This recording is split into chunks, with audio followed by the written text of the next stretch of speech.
What's up guys, welcome to Freedive Passion. Today I'm going to discuss, I'd say, the most common mistake that I see in the monofin technique. And I'm also going to give you a drill that might help you to solve this problem.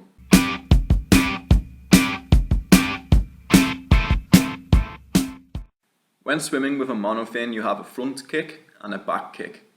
With the front kick, you're using the muscles generally on the lower front half of your body, and the back kick, the lower back half of your body.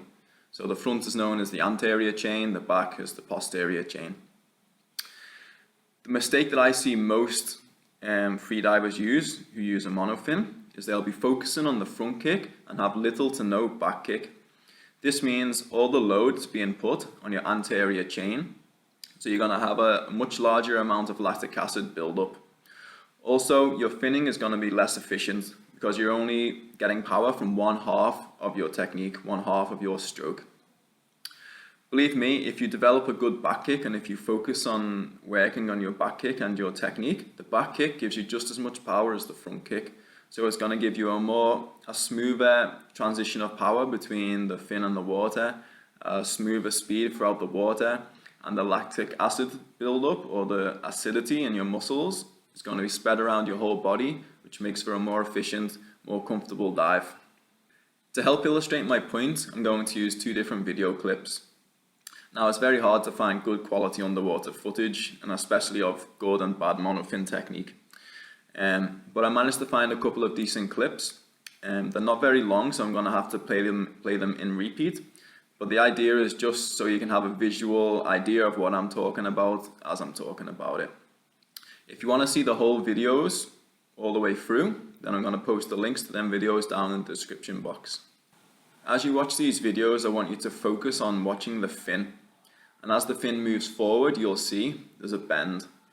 As the fin moves backwards in a good monofin technique, there will be an equal amount of bend as what there was on the way forwards. If there's no bend on the way backwards, there's no back kick. Now, as you can see in this video, as the diver is moving the fin forward, there's a lot of force and the fin is bending quite a lot. But as the fin then moves backwards, there's absolutely zero bend in the fin.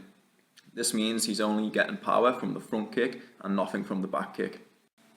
Now, this video is a beautiful demonstration of monofinning technique. You can see there's an even amount of bend as the fin moves forward and moves backwards. It's also worth noting that the power from the back kick is coming from the entire posterior chain and a bend throughout the whole body, not just a bending back from the knees. I'll now play the videos together so you can compare the two.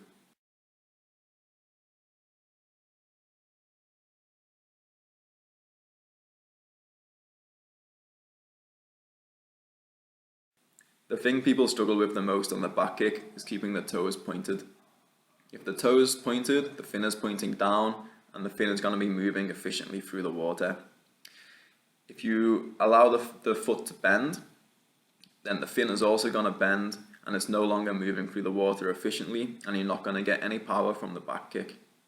To help solve this problem for my athletes, I've came up with an exercise. The exercise is going to develop the strength and the awareness for you to keep your toes pointed on the back kick. For the exercise, you need two things. One is some sort of block or foamy that you can put underneath your shoulders. The other is a chair or a box or something that's just a bit higher than the block. To perform the exercise, put the block or foamy below your shoulder blades. Lock your arms above your head in the monofin position. Point your toes and have the very end of the feet on the chair or the box. Don't put your heels on the chair or the box. Activating your posterior chain in order to keep your toes pointed, lift your hips off the ground. Now start to perform the monofin technique while keeping the toes pointed. Don't bend at the knees, this is drilling bad technique. To build strength and build this technique, I would start with maybe 10 hip thrusts, rest, and then repeat that a total of 4 times. Over time, you can start to increase the amount of hip thrusts you do per set. Alright, that's it for today, guys. I'm sure a lot of people will get some benefits out of this exercise, even if you don't know that you need it. If you want me to help you with your monofin technique, then just get in touch and you can come out to Kalamata in the summer or Dahab in the winter. That's where I'm at. Until next time, guys, take it easy and dive safe.